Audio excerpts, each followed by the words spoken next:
The gas station grew from the mist as I approached, the lights blooming in the fog as it materialized. The opening chords to Queen's Somebody to Love floated from the radio, and I turned it off. I left the nozzle in the tank and walked into the ammonia-soaked box that made up the main building. The clerk was reading a magazine behind the desk. He didn't look up at the ringing of the bell mounted on the door or even at my picking up 2 Kit Kats. It wasn't until I laid them on the counter that his dark, lazy gaze swept up to me. "Is that it?" he asked. "Yeah, I paid for the gas at the pump." He nodded and rung the bars up. $3.89. I laid a 5 on the counter. Most of the paint was gone from money sliding back and forth. The man settled back on his stool as he handed me my change. "Where you headed, fella?" He asked it casually, but I felt he probably knew the answer. "New River." He nodded slowly. "Not much up that way anymore. Visiting someone?" "No, I'm doing a study." "On the preacher house?" It wasn't a question, but I nodded. He looked out the window, his jaw moving like he was chewing on his words. The rain beat down gentle on the aluminum roof, undercutting the pop music with a gentle tapping noise. "Yeah. What about it?" "I'd wait till the rain let up, if I was you." I cocked my head. "Why?" His jaw made that same movement again, and I wondered what battle was going on in his head as he slid his hands into his hoodie pocket. "I just would." He looked me up and down. "People up there won't be happy to see you. Your type." I adjusted my glasses, knowing the answer before I asked. "My type." He chewed the words. "You know what I mean." "I do. I'm doing a thesis project on the house." He shuffled his feet. "You're gonna think I'm stupid, man, but take some advice. Don't go up there." "I've heard the stories," I reassured him. He looked at me, and his face changed from apprehension to something resembling pity. I extended my hand over the counter. "My name's Josh." He shook it with a hand much more calloused than mine. "Renard." "What an interesting name. It's nice to meet you, Renard." He nodded. Everything about the man could be described as quiet. All of his movements were small and slow. His t-shirt and jeans were earthy, somber colors. Even his eyes were a muted shade of green. "If you really need to, tell them you talk to me, but only if you really, and I mean really, need to. Like if someone starts giving you trouble or something, I'll have a whole mess of trouble if people find out I'm talking to you." I hesitated for a moment. Will they? Give me trouble, I mean. "Probably not. Nobody ever goes up there, especially not in the rain. Down here, though. Well, why not the rain?" I asked. Instead of answering, he glanced at the ring on my finger. I wondered if I was going to have to go through this song and dance yet again. "She's dead," I said flatly. After a moment, he answered, "I expected as much." I cocked my head questioningly. "Have a nice day," he said, picking up his magazine again. Back in the car, I pulled my tape recorder from my bag and flicked on the record switch. It wasn't for serious notes, but more for general themes and feelings. The professor had recommended it to help us keep track of our feelings and ideas as we collected the materials for our thesis. Met a man in the gas station on the edge of... I looked around, trying to figure out what to call it. The general area. He asked where I was going and tried to dissuade me from it. He gave me his name as Renard and said to use it if anyone gives me any trouble. He also told me that they wouldn't be happy to see my type. I flicked the recorder off, then, after a moment, back on. It's hard to imagine this place ever being sunny. "Since it's October," said the professor, "I decided we'd focus on some of the darker aspects of folklore. I know you've all been surely enjoying learning all about quilting, but we'll take a break from that wonderful subject to do a little, something a bit more spooky." He bounced on the word spooky. Dr. James had a way of lecturing where he would often put his hands behind his back and lean or bend in time with his lectures, occasionally bouncing up a little to punctuate the end of sentences here and there. He was in rare form that day. "Rather than focus on the largest examples that you all know and have surely heard about 1,000 times, I thought it'd be interesting to give you some less well-known examples of spooky folklore." The Preacher House was the third, after a haunted bridge somewhere in Ohio and a goat man somewhere in Tennessee. The third was also in Tennessee, and the PowerPoint showed a yellowed photograph picturing the brick foundation of a home, with 3 walls still partially standing and the chimney still jutting into the air. Now, the Preacher House is a little-known ruin set up in the hills. It's not too south from here, actually. The problem is, he smiled and swiveled to face the class, very pleased with himself. We know very little about it. The first mention of it was recorded from the Folk Studies Department at the University of Tennessee in Knoxville, but there was no mention of how old the original building was, or what, exactly, was supposed to be wrong with the place. Tourists were warned away from it, but as it's close to Highway 116, it's been difficult to keep people away from the place. He changed a slide, and there was a general shuffling as every person in the lecture hall shifted in their chair to lean forward. The new slide pictured a large underground structure with murals painted on the walls, though the photos were so grainy and yellowed with age that it was hard to see what exactly the murals were supposed to be depicting. Now you see the interesting part. When a group of students from the university went to investigate it some 20 years ago, they found a hatch leading beneath the old house and a large cave cut into the hillside with these murals painted on them.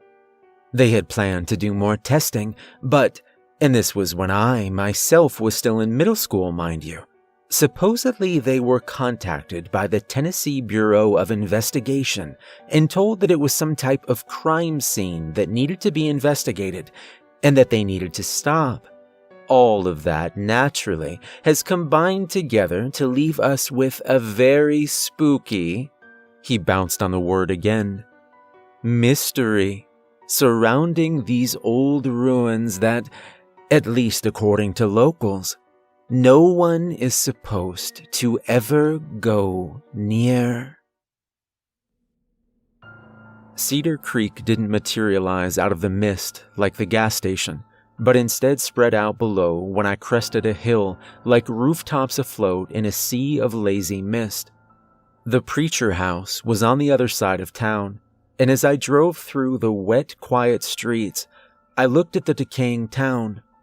If broken, boarded-up windows had been in vogue, then Cedar Creek would have been the pinnacle of fashion.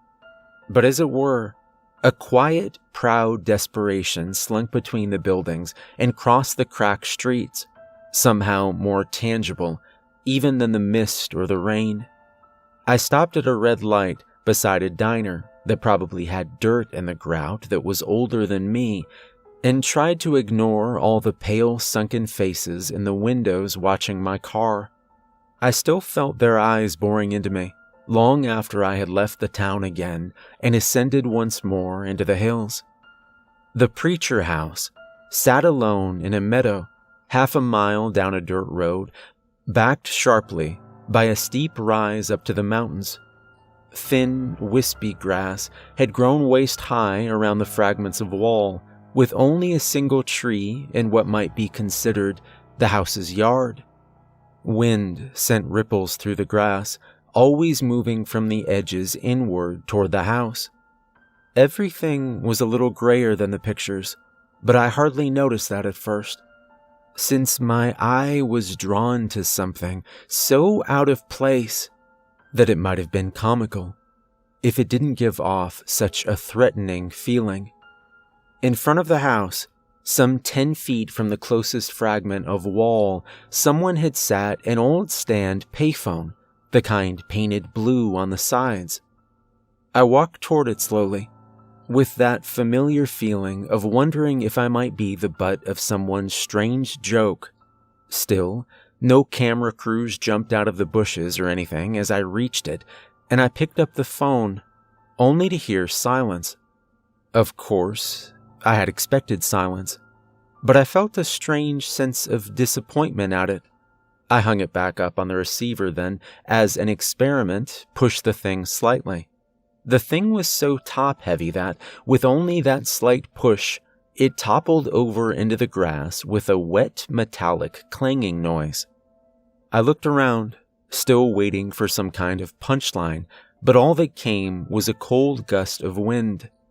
I pulled the recorder from my pocket and clicked the record button. Someone seems to have put, and I'm not joking here, a whole damned payphone up here. It's not connected to anything, and it doesn't work, but I can't imagine a reason for it being here. Even as a prank, it seems weird. I might ask around town about it. A whole damn payphone. Like, why? I stepped over the phone and walked up the small, weed-choked path to the remainder of the brick house that had once stood there, now no more than 3 pieces of wall and a chimney. I stepped through what had once been the door and wandered to the other side, where, I knew, the entrance lay to the more interesting part of the place. The door was like those that lead down to cellars, set at an angle descending into the ground. The wood was warped, with large gaps between the boards, and seemed to be held together entirely by the thick iron band that encircled each of the doors. Both I and the door groaned together as I managed to haul the heavy thing up and past its center of gravity, where it swung back on its rusted hinges and, after a single bounce, lay still. Warm, thick air emanated from the open hole, smelling of wet earth and stone. The stairs that led downward weren't wood or even metal, but chiseled pieces of slate jammed into the earth.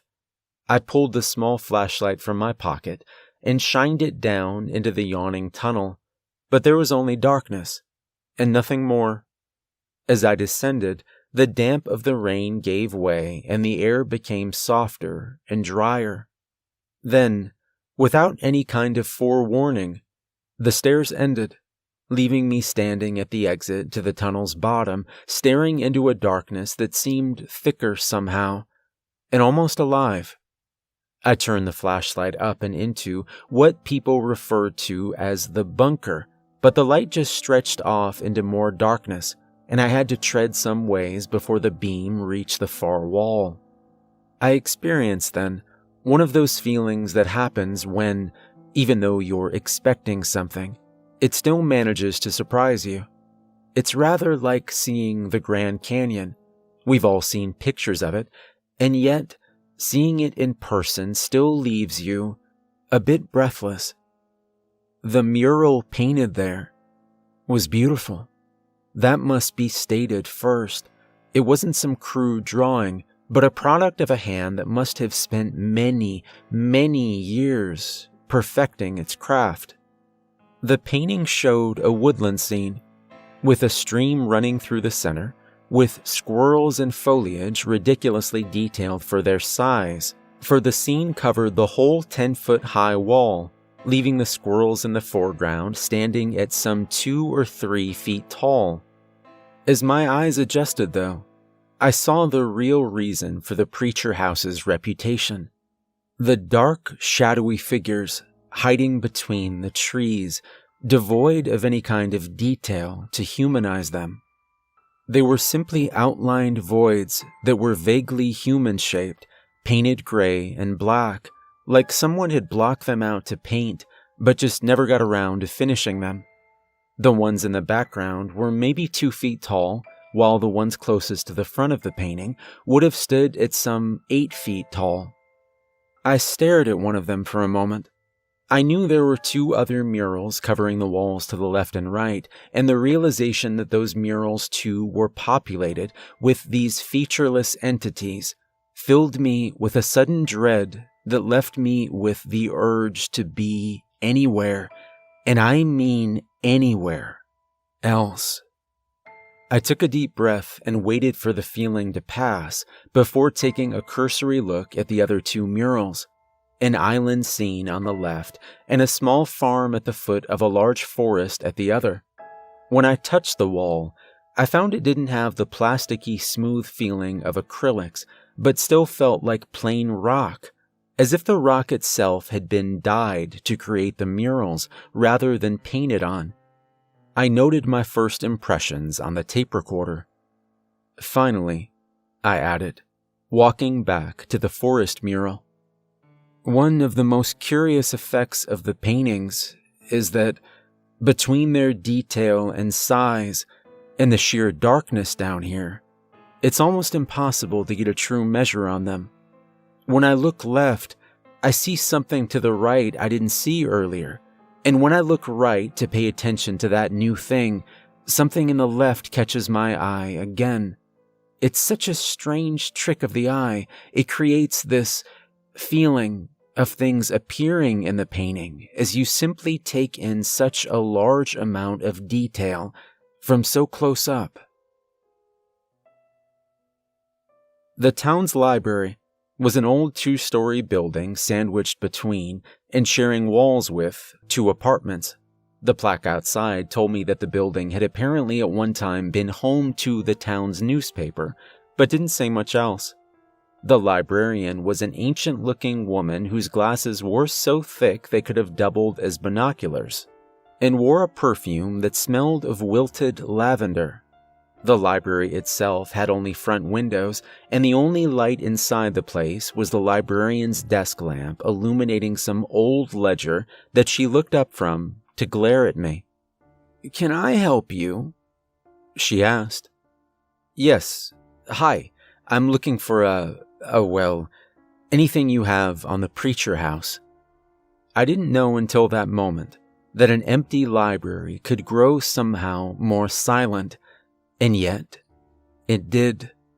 The rain even seemed to slacken, like it decided it would take a stroll down the street and come back after all this unpleasantness was over. "Well, which preacher? Preacher Hancock's place? Preacher Campbell? Or we got Preacher Gamble's house over on—" No, I said, holding up a hand and cutting her off. "I mean, the Preacher House." She'd well known what I meant the first time, and we both knew that. "Don't know the place," she said, turning her attention back to the ledger. "You have a nice day."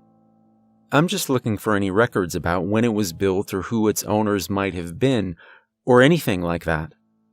Her only answer was to continue staring pointedly at the ledger. "Please, I'm not looking to cause trouble or anything. I promise." She still didn't look up. I sighed and turned to leave, but I only got a step before I remembered something. It wasn't exactly an emergency or anything, and it seemed a long shot, but I didn't really have much to lose at this point. I turned back to the desk. "Renard told me it was okay." She didn't move for a moment, but her jaw worked furiously as she ground her teeth.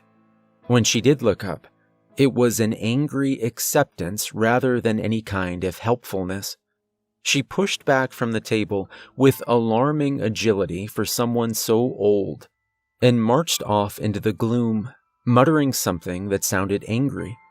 The sound of it moved through the shelves and up the old spiral staircase at the back of the place, then over my head before making its way back. In her hand, she held a battered old folio with a typed label that said, "Preacher Family Records." "You stay right here with it," she said pointedly. "You can sit at that table over there." A part of me wanted to joke that she wouldn't be able to stop me if I wanted to take it with me, but something told me not only would she not find it funny, but it very well might be entirely wrong. I sat down at one of the long tables close to the windows and flicked on the desk lamp, then opened the folio. It took me some time to sort through the stack of documents. Most were yellowed and thin with age and carried a smell of dust and mold. Some were so frail I was afraid to handle them with anything other than my fingertips, lest they crumble. The documents traced the births and deaths of the Preacher clan for just over 100 years, but detailed little else besides. The last record I found was a deed given to one Jedediah Preacher, dated 1890, in the general area of the Preacher house. There was absolutely nothing regarding what led to its current state. I took the folio back up to the librarian and thanked her. She didn't even look up. I rented a motel room at a long one-story hotel wrapped around a parking lot, this one situated at a small dark bend on the road leading from town, surrounded by old-growth cedar trees. I walked in and turned on the lamp, only to find the television didn't work and the heater only had one setting. I pulled my chair into the door and sat there, moving it backward or forward when I got hot or cold. I sat and listened to the rain patter off the aluminum roof and the bed of crushed cedar needles. I stared into the dark woods, spinning my wedding ring on my finger and waiting. After my usual 2 hours of sleep, I awoke with no idea what I was going to do next for my thesis, which is why I was more excited than disturbed when I found that someone had slipped a note under my door that read simply, "Cedar of Cedar Creek, verse Alton Bransbury." After a coffee, I made my way through the chilly, sprawling hallways of the courthouse until I found the records department and asked for the case. The archivist, a small old man with wire-rimmed spectacles much too large for his face, frowned heavily when I asked him, but nevertheless led me down to the archive's reading room at the end of a long yellowed hallway that smelled of ammonia and buzzed with the sound of failing fluorescent lights. The room itself was small and carpeted, with only an old steel table and chair inside. He brought me the folio and left silently. The case concerned one Alton Bransbury, a local shop clerk who, at least according to the records, burned the Preacher house to its current state in November 1912. From the records, it seemed that the trial was less to determine whether or not Bransbury was guilty or not, since he'd been found standing beside the charred ruins with a can of gasoline and singe marks on his clothes, but more to determine whether he was mentally competent enough to actually be tried by the court. The state doctor that examined Bransbury ultimately wrote in a letter to the court that, while Bransbury doesn't carry the demeanor of a paranoiac or have many of the telltale signs of a nervous disorder, I still must declare him mentally incompetent, due in large part to his strange delusions of shadow men and the disturbing reason he gave for his actions. Those disturbing reasons were recorded later in the judge's written opinion after the verdict. Due to Mr. Bransbury's firm belief that the Preacher family homestead was inhabited by some kind of evil spirits, I must concur with the opinions of both the defendant's private doctor and the one supplied by the court, with that opinion being that Mr. Bransbury is not competent to stand trial or face punishment for his actions at this time. While one could be forgiven for mistaking Mr. Bransbury's capacity for lucidity from his easy manner and good speech, his accounts of what led him to ultimately set the fatal fire that killed the Preacher family point unquestionably toward an addled mind. Those accounts referencing shadowy figures standing outside his house that spoke to him with the voice of his recently deceased son.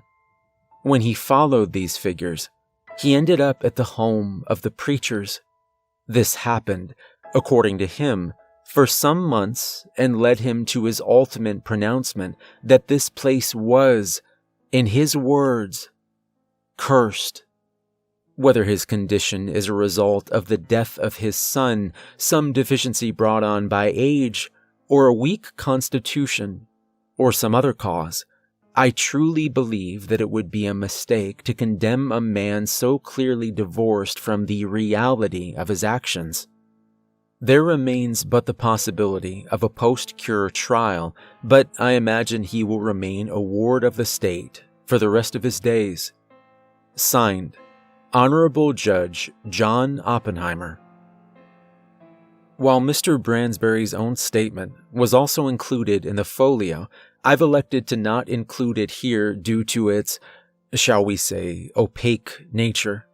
The handwriting changes multiple times throughout the document, becoming nigh unreadable at times. And there are breaks between paragraphs that leave one with the feeling of having skipped several pages in a book that also changed languages while you weren't looking. And there, in that small little reading room at the back of a cold, clammy courthouse, was the first time I saw it.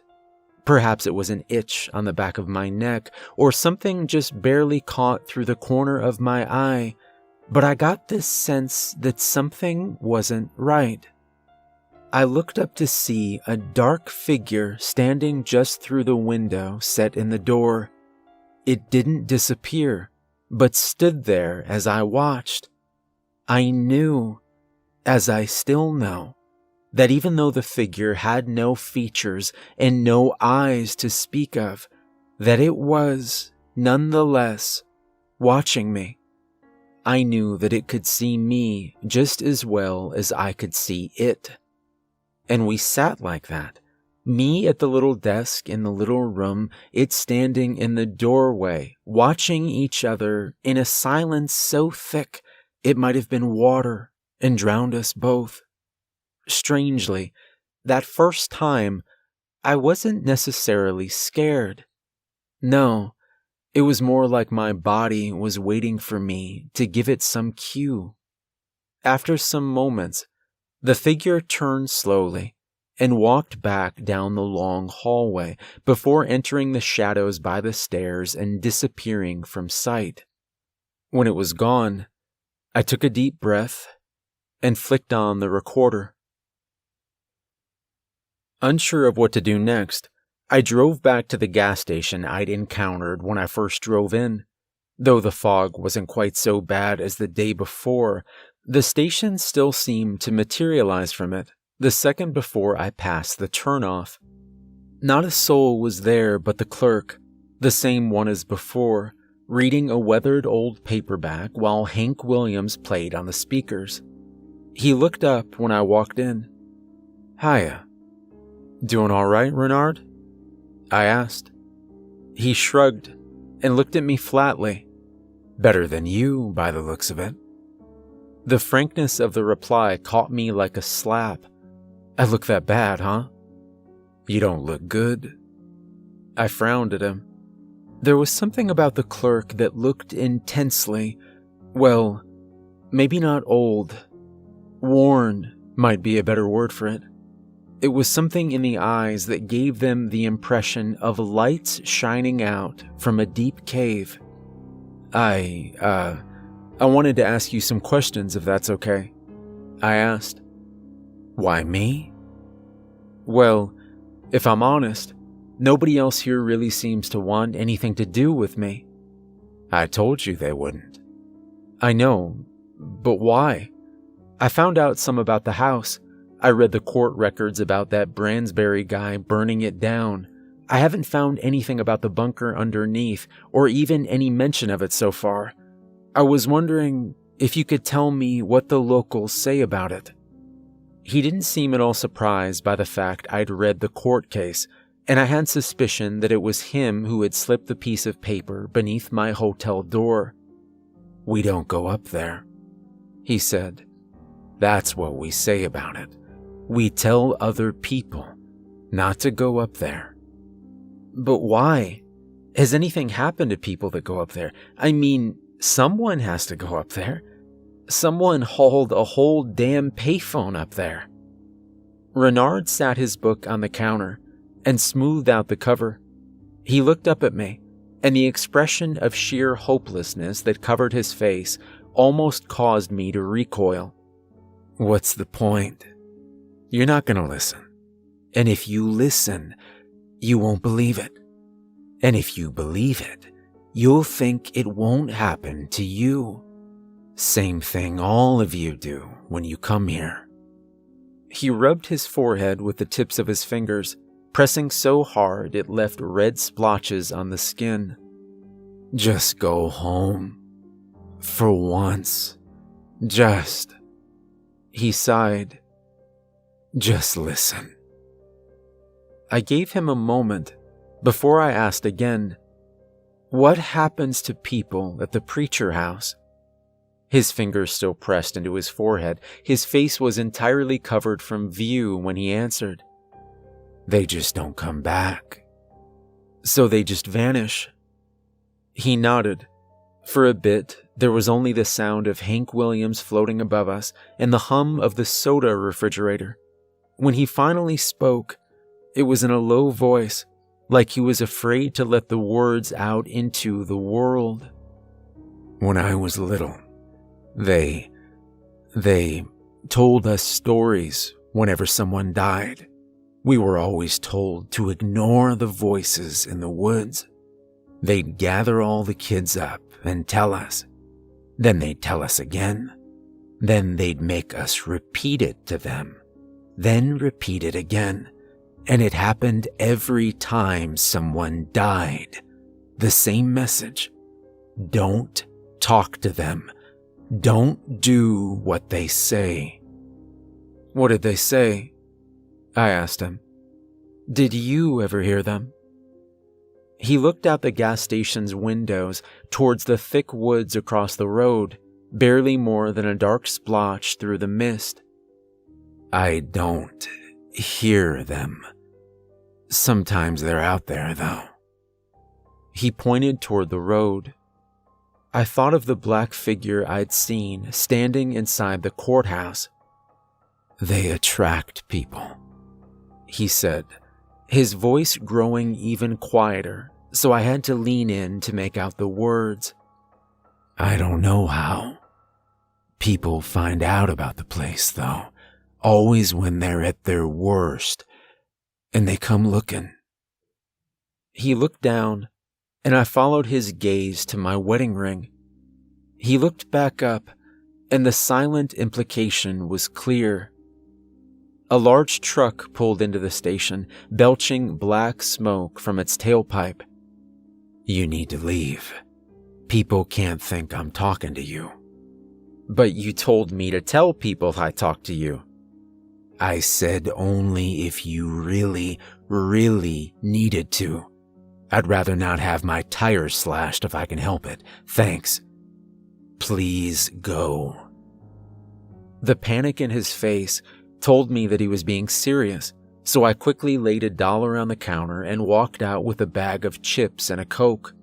The two men in the truck watched me sullenly. I waved at them, and one of them spit out the window. Later that night, I finally called my mom. Since the phones inside the rooms also didn't work, I used the payphone beside the office.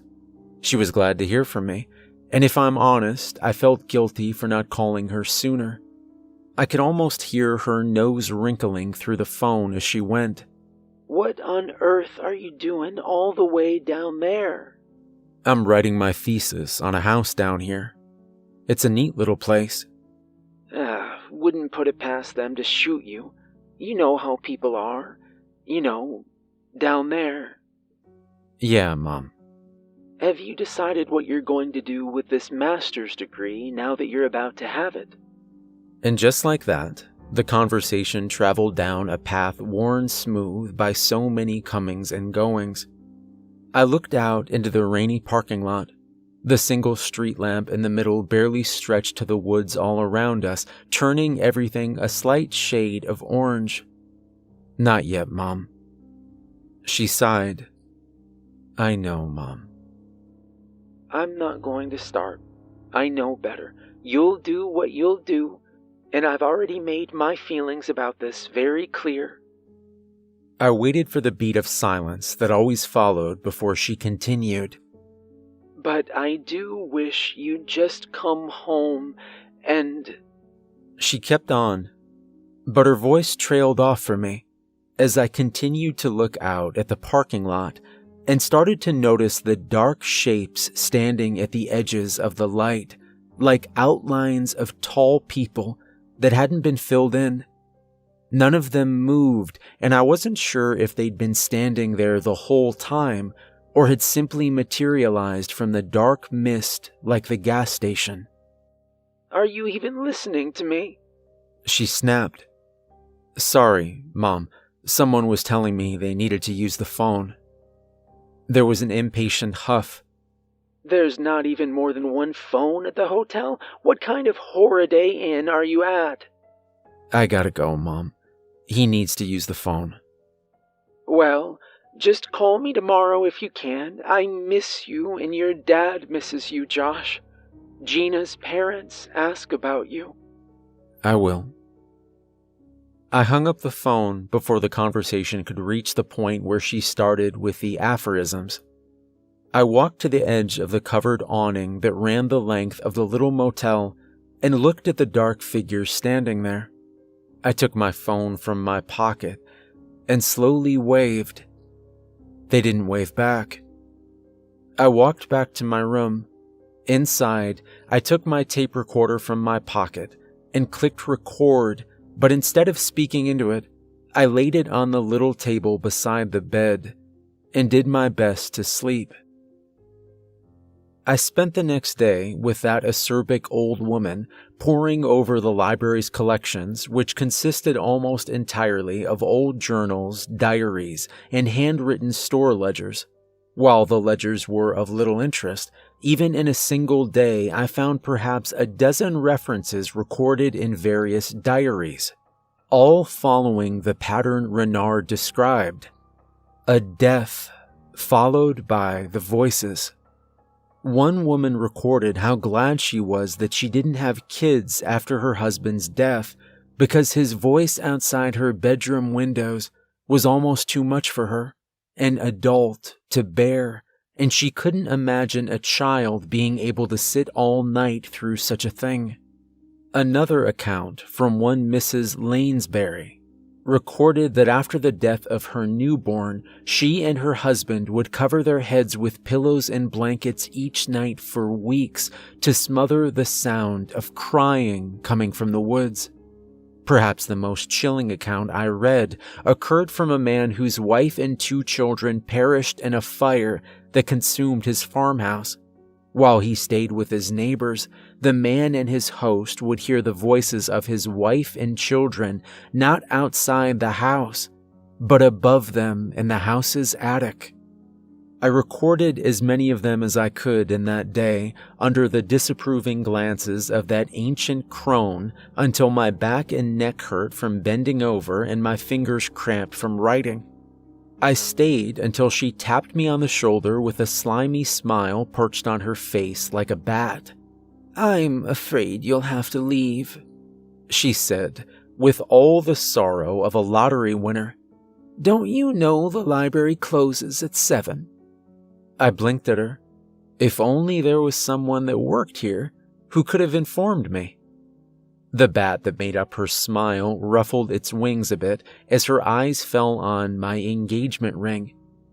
"I'm sure your wife must have the patience of a saint to tolerate your charming conversation every night." Everyone's patient when they're dead. There's a sick joy in seeing people backpedal when they realize they've just spoken ill of the dead. It's a distinct kind of shame that cows even the prickliest personality and sends most people into a stammering fit. I could see, even as I said it, that the old woman wasn't most people, though, and I got the distinct impression as she stood there smiling at me that she had lost the capacity for shame long before I was even born.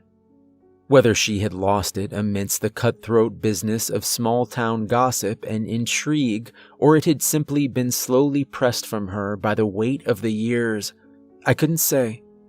But she didn't waver a second before she replied, "Lucky her."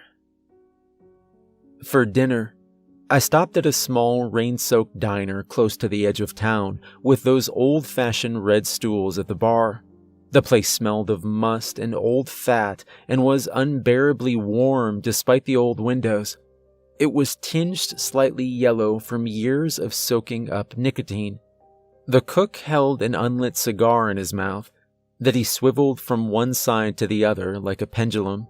He didn't glare at me or scowl, but simply watched me out of the corner of his eye, turning between me and the old television in the corner, like he couldn't figure out which might be more entertaining. I plugged headphones into my tape recorder to listen to the recording of the night before, but the only noise was my own snoring. The longer I listened, the more of that feeling I felt. It was the same that I'd felt when I picked up that phone outside the preacher house, a sort of nervous apprehension, mixed with something like hope. Again, though, there was nothing, and the old cook gently sat the burger down at my table, with a sound no louder than the rain pattering down outside. I dipped a fry in ketchup and looked out the window, knowing already what I'd see. The parking lot was a cracked old thing with potholes that could swallow a child. The only light was a floodlight bolted to the front of the building, and at the edge of its reach, I saw them there again. Come on, I thought. Say something. Let me hear it. I turned to find the cook watching me intently with that same blank expression on his face, and I realized I'd been muttering the words I was thinking. I looked at him, looked pointedly at the figure standing in the rain, and then back at him. He raised a thick, calloused finger in front of his lips, then slowly shook his head. That night, I again sat the tape recorder beside my bed. The rain had slowed to a thin misting, but the air was so heavy and wet that the cold night soaked into my bones and I couldn't get warm even in the heat of the room. I laid in the dark, shivering, until I heard the gentle knocks. There were 3 of them at a time, not fast or slow, not hard or gentle. They were just there. I threw the covers from my shivering legs and padded across to the door. I had the deadbolt engaged and the chain locked in its place. I placed my ear to the cold wood. "Gina?" I asked. The knocking ceased in the middle of a sequence. Again, that strange feeling of a dreadful kind of hope flooded my mind, and again, there was no reply. The only noise at all, besides the splat of rain dripping from the awning, was a kind of static noise that swelled and pulsed like a television in a power surge. I unlocked the deadbolt, thinking I might peek through the crack in the door allowed by the chain lock. I turned the knob, ready to crack the door open, when something stayed my hand. It was old fear, like the cedar trees were old growth. It was the feeling of facing something beyond my ken in every way, shape, and form, like a caveman watching an eclipse. It made my heart start to race, even as it made each beat painful. Instead of opening the door, I placed my palms against the wood and held it fast, bracing against a push that never came. The knocking never resumed, and when I finally gathered the courage to peek through the window, there was once again nothing. I walked outside, but there was no voice or ghostly laughter. There was nothing but the rain and the hum of the street lamp. There were no marks on the ground and no people about. Even the figures at the edge of the woods were gone. That was when I felt something wet on my cheek and found that, to my surprise, I was crying. The next morning, I awoke to find another note, this one taped to my hotel door. It read, "Mr. Hollins, we're afraid that due to complaints from other guests, we're unable to accommodate you any longer. Please vacate by the usual check-out time. We're sorry for any inconvenience this may cause." In other words, since you can't leave shit alone, get out. I was already planning on leaving that day, but it never feels good to be kicked out of somewhere. The lady at the front desk wouldn't even look at me while she checked me out. Hell, she didn't even speak. She just meekly reached for my key and gave me a receipt. Then again, maybe I'm being paranoid. Maybe she just had some really interesting shoes. While I loaded my bags back into the car, I noticed something that sent a different kind of shiver down my spine.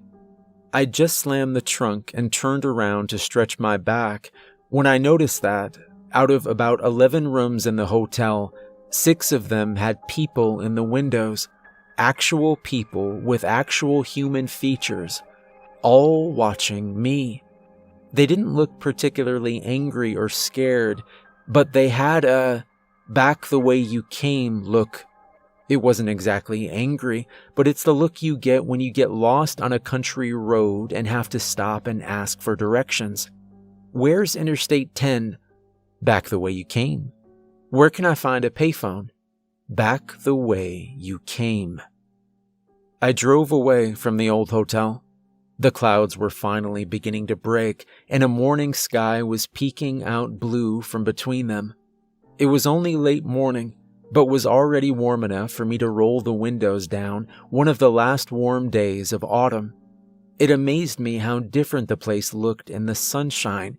The houses were still old, with peeling paint and dark windows, but in the sun, they did have a lazy, comfortable kind of charm to them. That charm pervaded the whole town as I drove through.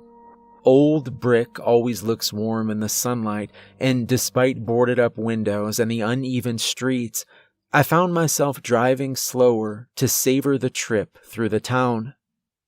As I ascended into the mountains once again, I was unsure whether everything I'd experienced might have been some dream, or maybe some weird mental break.